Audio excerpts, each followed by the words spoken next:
Alright, I believe this is the next part, so we're going to be taking a look at where we left off. And we'll start, I think it's right here. So, the conversion of Nebuchadnezzar and the decrees of himself and his successors, both of the Assyrian and Persian line, in favor of the truth must have been attended with at least some temporary effect upon the religious and philosophical sentiments of the East. And such an effect may clearly be traced in the very general reformation of the systems and superstitions which about this period took place.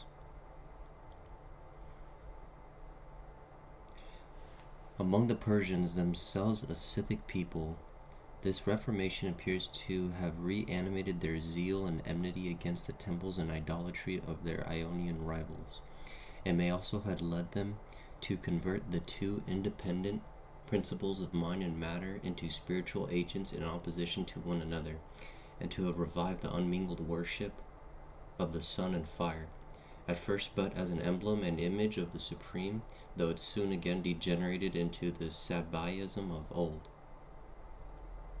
Okay, so this is what we were talking about the last part, where things just kind of slowly get corrupted, or kind of like they follow like a telephone type of like well, if you played that like telephone game where you like whisper in somebody's ear, and then as you go along whispering in people's ear, the information gets kind of lost or like misinterpreted, just because it's just like not kept effectively. And it's just a good example of like how knowledge is kept, and it kind of like gets thwarted or degenerates over time. So this is an example of that, where they're talking about these Persians and these Scythic people who came after the Ionians.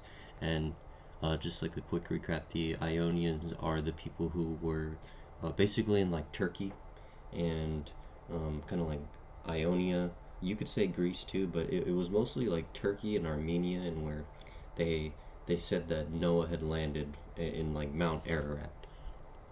So like those descendants would be in that region, kind of like governing that whole area. And then you have like branches of other people, either people that survived this sort of flood, or they kind of like branched from that Ionism.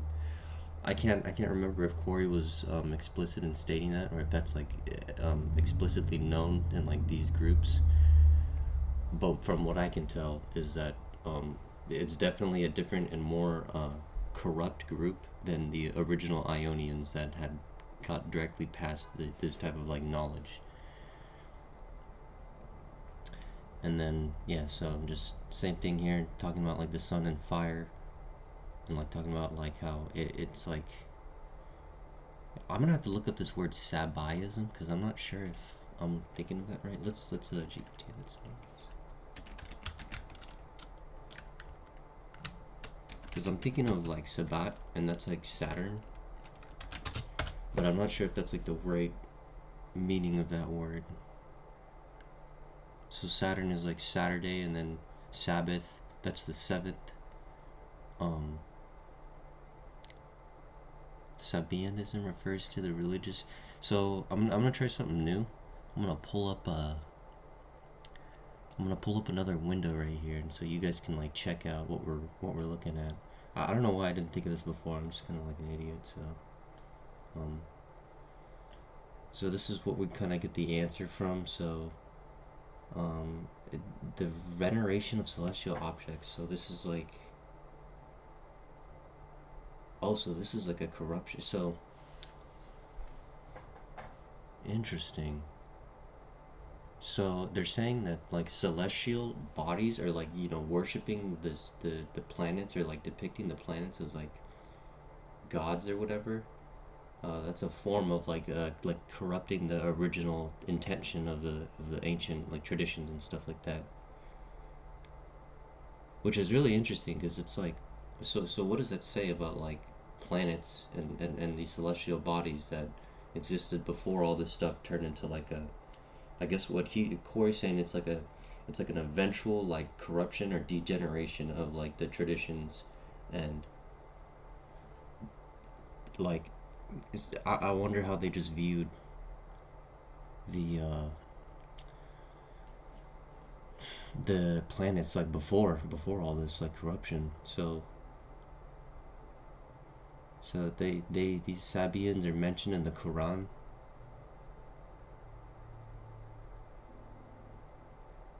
Oh, okay, alright, let's check this out. So, just like kind of a lot to unpack here.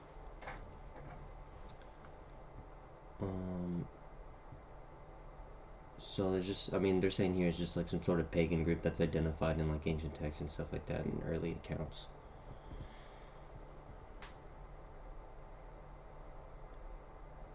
The possible Saba is another proposed Arabic root Saba, which could mean he turned towards something, perhaps the stars, or late, but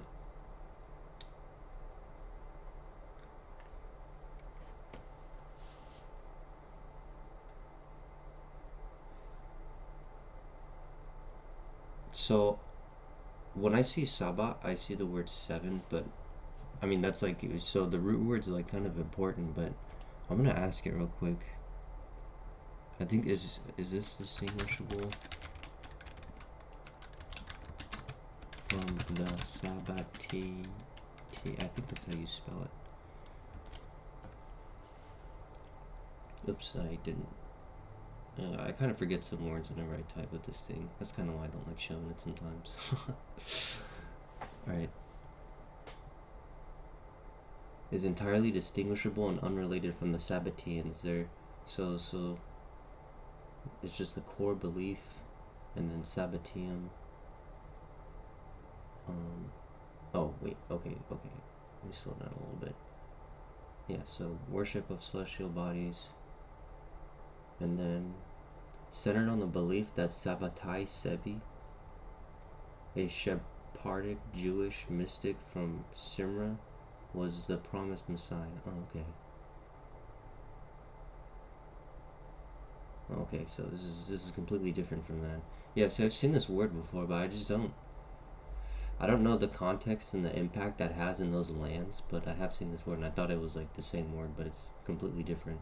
This is like a like general term for a group of people that worship like celestial bodies, and then this is like a group that specifically a prophet from the 1600s created like, I don't know, a denomination of Jewish mysticism, I guess that's what I'm seeing here.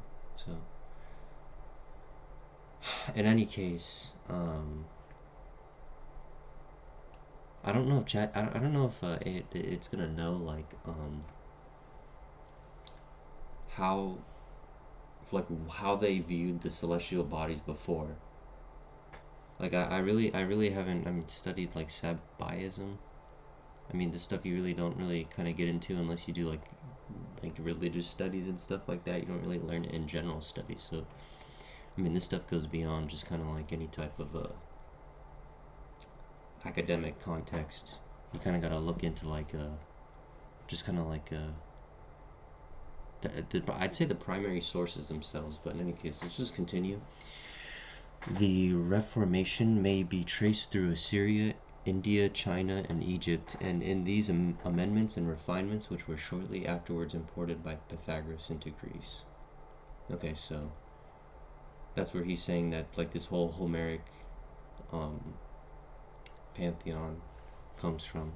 It's that they spread out into Assyria. Okay, so in China.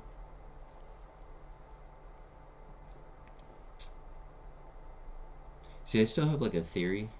I'm still working on my theory. I'm gonna be uploading some lecture slides soon. It takes a long time to kind of like really get this information solid and put together. But I mean, essentially, like, but based on what I'm like looking at and what I've studied is like, what they want to say is that like in the sort of like non-academic kind of like spiritual religious sort of sense, you have like a progenitor of the human race, which they say is like Noah, so he's like the origin of like all humans, right? So that's how they want to piece it together, is that only him survived and like everybody is descended from him. I don't find that to be the case. I find that to be just like one group of people among many that survived that flood. Pretty sure there's a bunch of groups that survived, and there's a lot of legends about like groups kind of surviving in the mountains and stuff like that. I mean, Take the whole like Indonesia and Philippines and all like that whole like Polynesia area. The Hindis, like, they call that area Malaya, so that's where we get the word Malaysia from, and it's that word means mountain. Now, why would they call it a mountain and not like an island or like an islet or small land or something like that? It's specifically like mountain. So, I mean, you can interpret it how you want, but honestly, like, for them to say that's a mountain, and for to be saying that such a long time ago, I think some of these people had like some history about like those lands being like once, um, I guess like on the surface at one point, and then it all sunk, and the only thing that's left are the islands. So it's like that like plate or like that shelf sunk into the water, and so it's at a completely lower elevation, and like we have to think of things on like a really grand scale.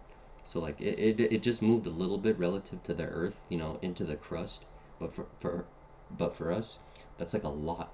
That's a lot of water, like, being on top of like that potentially past civilization that had existed.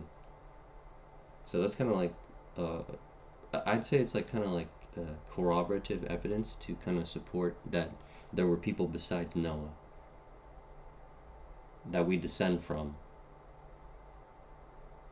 and that there were already people in these lands like India, China, Egypt, Melanesia, when these groups started kind of like conquering and recording stuff. Um, and that happened like, and that recording happened at a much later time period than the initial migration period. So during the initial migration period, you have all this history that never gets talked about, or it's just kind of like, it's very like um, hard to get. That's just an easy way to put it. Okay, so like what you have is like accounts from a later time period with people who have already been established there, kind of like rewriting the history, putting it together, and kind of like, you know, refabricating it in a sort of sense. So that's how that idea gets kind of, all this stuff gets kind of lost, or like it's just, you don't. Well, the other theory with academics, what they say is like from Africa, you have everybody coming out and like everybody's a descendant of like Africans. Like I said, it's multiple groups that like survived before the flood, and before the flood is like, personally, I think that anything that happened before like this great flood event is like completely mystic, and I think there's something like far beyond just human beings. But it's like for some reason they only allowed humans on the surface, or some sort of progressive like I don't even know how to explain it, progressive dominance of humans on the surface, leading to like a lot of other. I have to explain it later though, but I just kind of want to put that into this video because, number one, I don't have the lectures out yet, and number two, I'm just trying to give people like a type of lens to like see through when you're looking at these books, because like I said, if you open this book and you have no historical context, you have no religious context, you have no idea like what these people are like trying to refer to. Like a lot of the times, that's why I have like the AI set up, because I don't know sometimes like what they're talking about, and I really want to know what they're talking about, because these people back then, they had access to knowledge that we don't have now, because everything got sanitized, especially after World War I and World War II. We don't have effective information, and these people like left that information here, and this came before all that. So I find these books to be very important, but sorry about taking another tangent. Let's continue. A summary of the Pythagorean doctrines will be found in the commencement of the celebrated treatise of Timaeus Locris. It may be observed that Pythagorean speculations have a tacit reference to the ancient classification of causes as the efficient, the formal or ideal, the material, and the final. In conformity to this division, we find introduced between the two ancient independent principles of mind and matter the world of forms or abstract ideas, to which is attributed an eternal subsistence, if not existent, dependent of the mind. Whilst the I'm gonna go ahead and throw that out there and say that's like some sort of like ancient Greek Taya Nor Tayagri.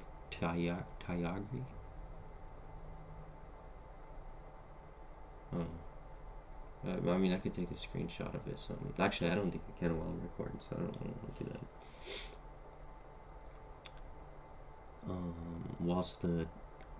So I guess it just means good in the abstract. Summum bonum, the great final cause, became the subject of perpetual discussion and inquiry among all succeeding philosophers. Okay, so I guess he's just kind of, again, explaining the same thing of like, we see mind and matter kind of separated, but you got to think of everything as like literally a frequency, and like everything kind of has a vibration to it, so that there's no difference between what is being projected from your mind as opposed to something physical that's sitting right here. It's like there's like a kink or like a string, and there's kinks in the string along this like 4D plane that kind of occur and make material work so that it kind of like bounces. So you have like vibrations when you touch like your table. You're kind of like you're projecting a vibration that's not it's somehow like not like I don't know, connected, or not, I don't even know how to put it. Like when like you touch the table, it's like the vibrations or the vibrations of the table are stronger than like your skin, or like there's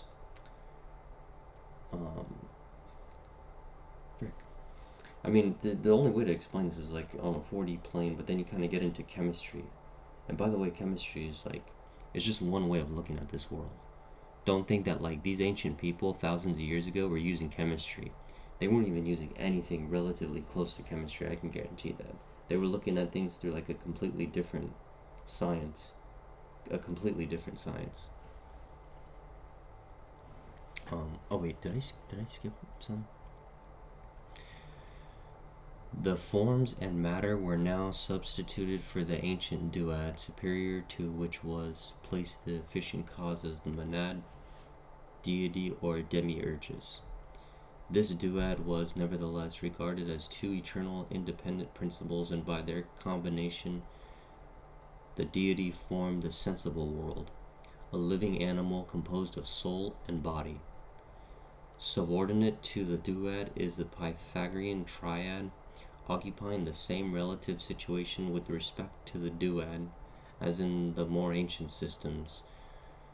By this introduction of the ideal world and the elevation of the deity above the duad, the system lost something of the gross materialism which had hitherto obtained, but it lost at the same time all knowledge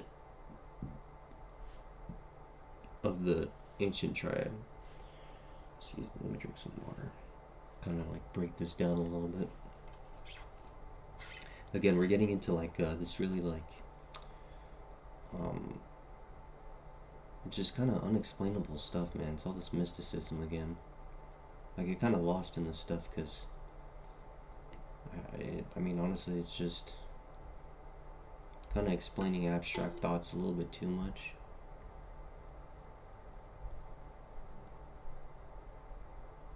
Because like the author expects you to like know all this stuff, dude. Like they expect you to like know right off the bat the Pythagorean triad.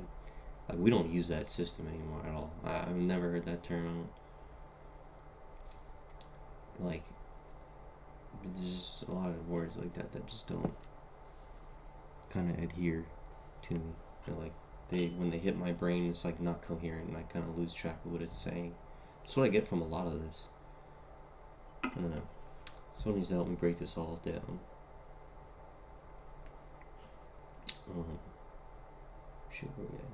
The ancient systems.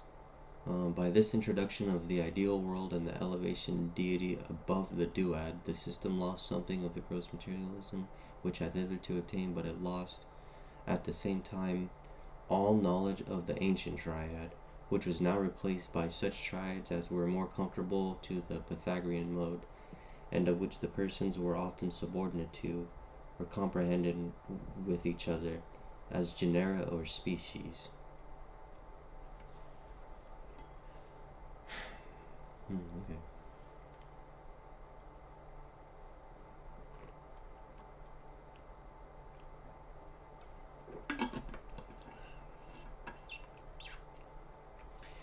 The doctrines of Plato differ only in the refinement from the preceding.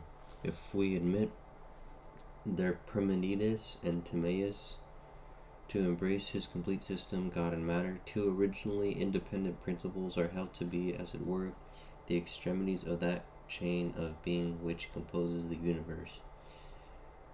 Subordinate to the God, we have the intelligible world of ideas or the forms, commencing, as the latter Platonists insist, with the intelligible triad.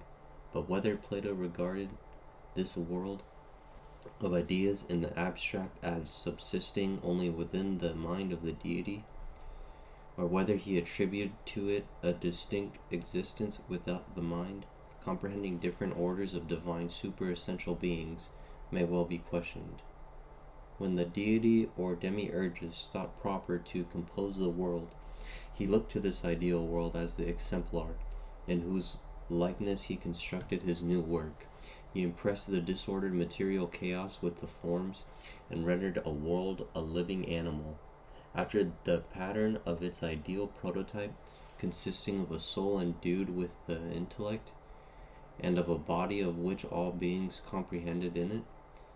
God, men, animals, or material species are but the concrete individuals of which the abstract ideas unalterably subsist in the intelligible world. Though still supposed to continue in existence, the deity, as in the more ancient systems, retires as effectively from the stage as the ancient ether when superseded by the Phanes, and all the mundane operations are carried on as before by the soul of the world.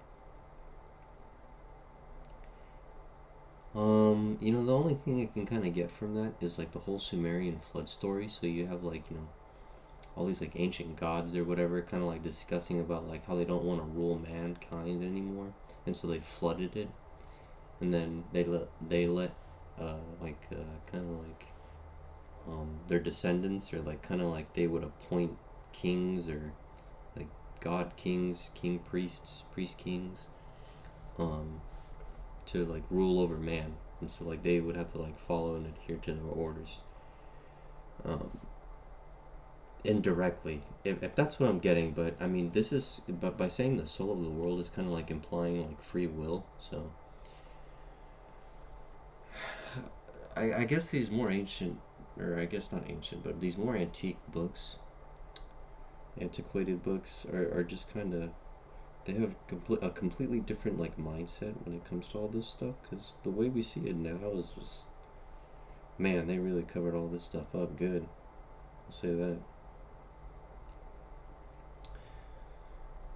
I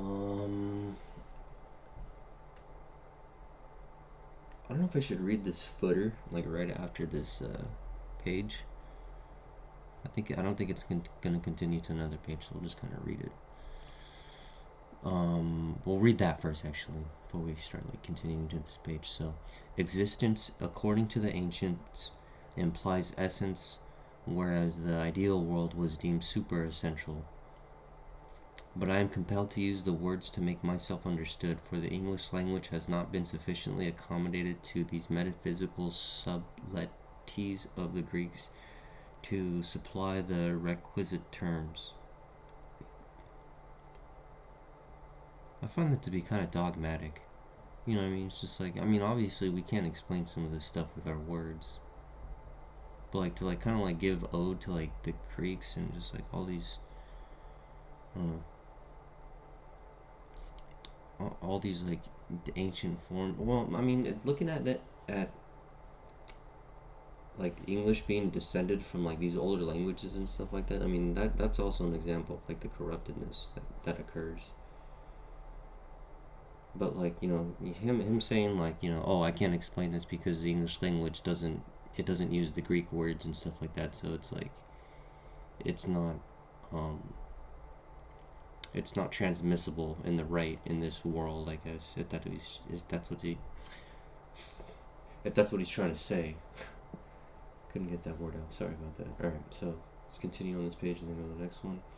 While the Stoics and other schools retain the ancient doctrines and look not further than the world itself, it is true that the Pythagoreans and Plato held a God superior to the world.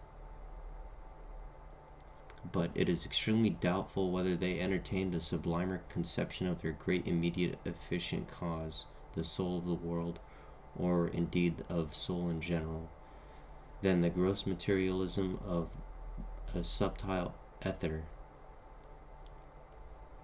So I think what he's saying now is like the way we explain this type of stuff today is just kind of like supernatural, or like you know, like a life and existence is like it's like a coincidence, or it's just kind of like it's something that just can't be explained, or there's just like too many debates and theories on it, so it's just kind of like it's up for debate. In that sort of sense, there's no concrete answer from it.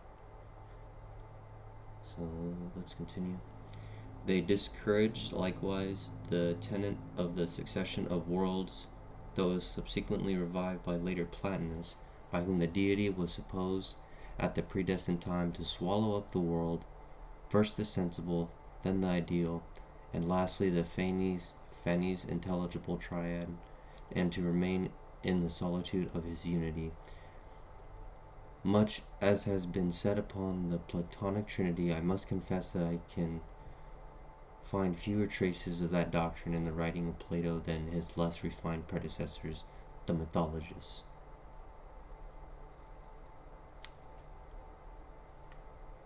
Okay. Where was that last part? Okay, so Stoics.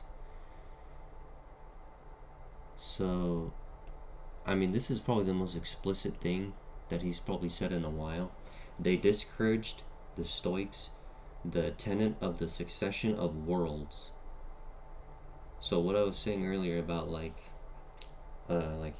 India, or not India, Malaysia, and that land being like a sunken earth that like is in the water now, and it was an old civilization, that would be an example of a predecessor of the world that we live in now. So we're a successor, and these people they don't like talking about that stuff. And that's something explicit that we can just point out from this sentence right here. So there is like an intent to like not talk about Atlantis or keep these ideas about like non-human or like very ancient human civilizations that existed like prior to humans. That's like an explicit statement right here, I would say, honestly. Okay, where did I leave off at? Just wanted to go back to that. Much has been said upon the Platonic Trinity. I must confess that I can find fewer traces of that doctrine in the writings of Plato than of his less refined predecessors, the mythologists. I have given such extracts as appear to me to relate to the subject, together with a fragment of Amelius, which expressly mentions the three kings of Plato as identical with the Orphic Trinity. Dr. Morgan, in his essay upon the subject, satisfactorily refutes the notion that Plato regarded the Logos as the second person of the Trinity.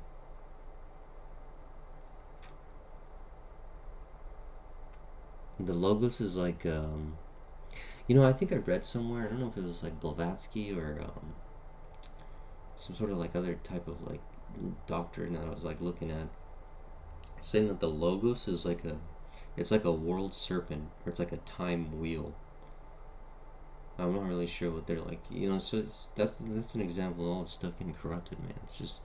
It's hard to get like a true meaning of like the original, like were these things like material beings, or like were they both, are they non-material, but somehow we just like perceive it in a way that we can't. It's like the main thing to investigate with all this stuff, or like to ask, about in this investigation, so to speak.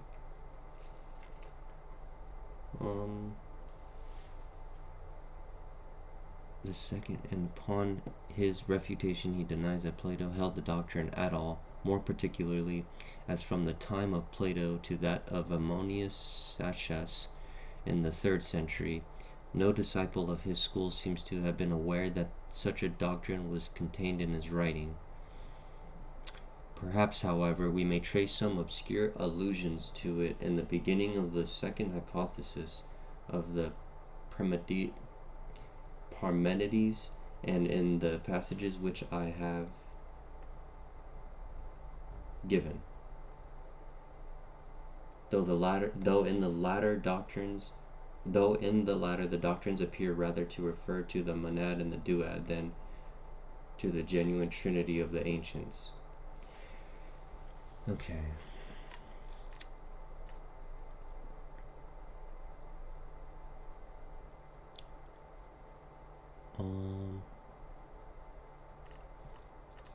So I would have to read this whole footer, but I don't know. I think I'm gonna try to leave off here and just kind of like take a minute or two to just kind of look up some of the stuff that he's talking about, man, because I haven't read too much of Plato's works. I never thought like his stuff would be actually like, I don't know. I still don't really find it to be kind of like a.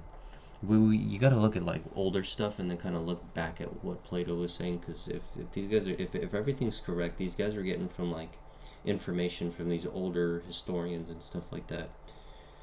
So what you got to do is like look at the like older historians. Like this book had mentioned Berosus is like one of the key ones that like literally like shatters everything that has to do with like all this history that we've been taught, because like the sheer fact that he has like documents talking about like the pre-diluvial kings, and then in the 1800s, which is like 1,000 years later, they find fragments and cuneiform talking about the same 10 pre-diluvial kings that lived for the same amount of time that's written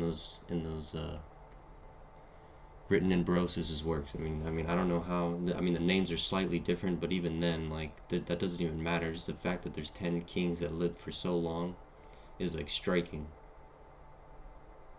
Like, how does something that was said like thousands of years ago corroborate with some like ancient ruins that have been sitting there for an even longer period? It's like, holy crap, like this guy got information from like those very ancient people somehow. And it's just kind of like, it really does shatter like what we've been told about stuff. So it's kind of one thing that I kind of always refer to. But you know, when they refer to like Plato and stuff like that, I mean, everybody kind of refers to Plato, but then like you get this kind of whole like mythological side, or you get this kind of narrative where they're saying that like, oh well, Plato wasn't telling the truth about everything, and like, you know, it can't be taken for literal, that like what he was saying, like for instance, when they like I think he talks about like giants being like chained up in Russia or something like that, like or like or maybe that was Herodotus, but in any case, these like he's referring to these people who like have these ideas that we don't necessarily investigate, or there's no like there's no definitive answer for it. So that's why I don't look at these people like Plato, or like, I mean, I do look at Herodotus and stuff like that, but I mean, not even too much, or like even some of these other philosophers from those time periods, because the academics uses them, and whenever the academics use like these type of like figureheads, like it's really hard to like consider what they're saying is consistent. So you have to kind of look at what they were actually saying in their primary text, or like what they wrote down specifically, rather than just hearing it from school, because it's completely different and there's more information and more interpretations of what's being like written, but you only get one perspective of it, and then you get like kind of like shunned and in the academics for kind of like going off on a tangent about how it's different. When it's okay to argue that it's different because there's different perspectives on it, but the idea is to gather all the different perspectives and put like a truth on it. So let me look up who Ammonius Saccas is. I don't know who this person is. So. And then I'm gonna try to remember where I left off because I don't know if I've been like rereading stuff or not. I hope not.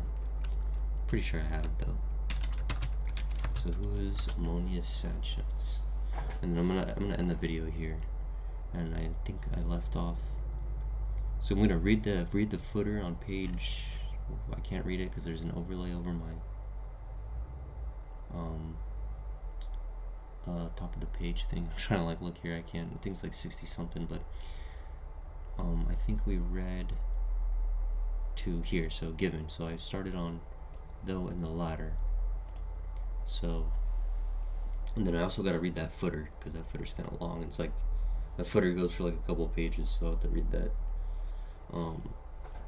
So let me pull up the AI again so we can take a look at it together.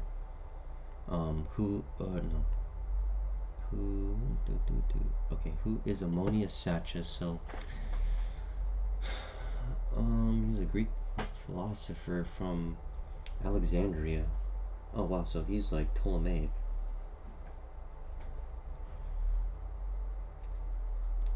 He apparently wrote nothing, or if he did, none of it survived. What? Our knowledge of him and his teachings comes primarily through the accounts of his students, especially Porphyry, Plotinus's biographer and student. Since he left no writings, his exact doctrines are debated, however, based on the directions his students took.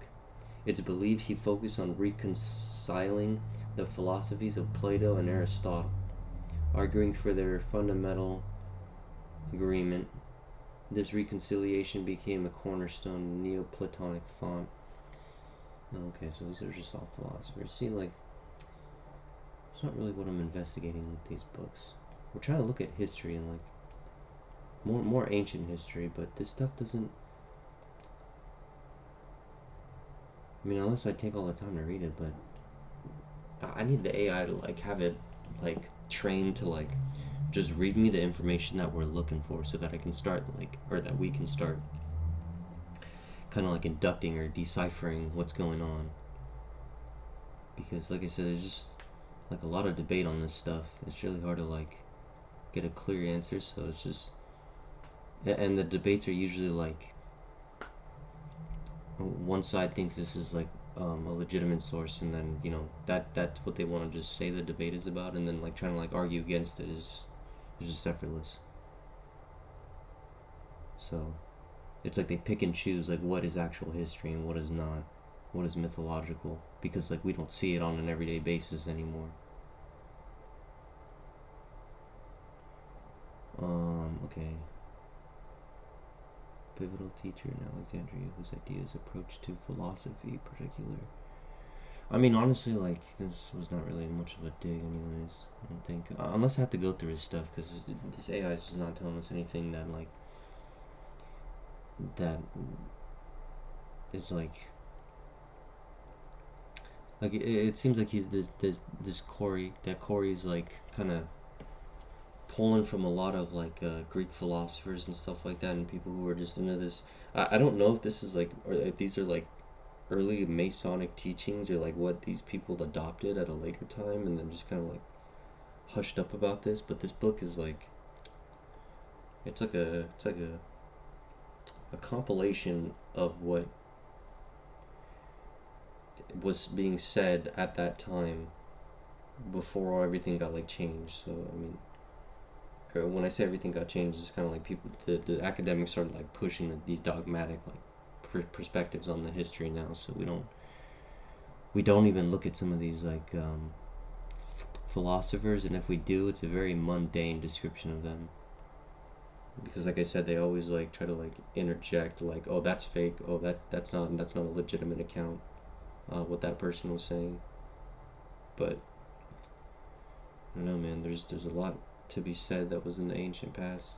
So it's like you just gotta read all this stuff. So yeah, like I said, we're gonna end it here. I'll read this footer in the next video, but I'm definitely gonna leave here. So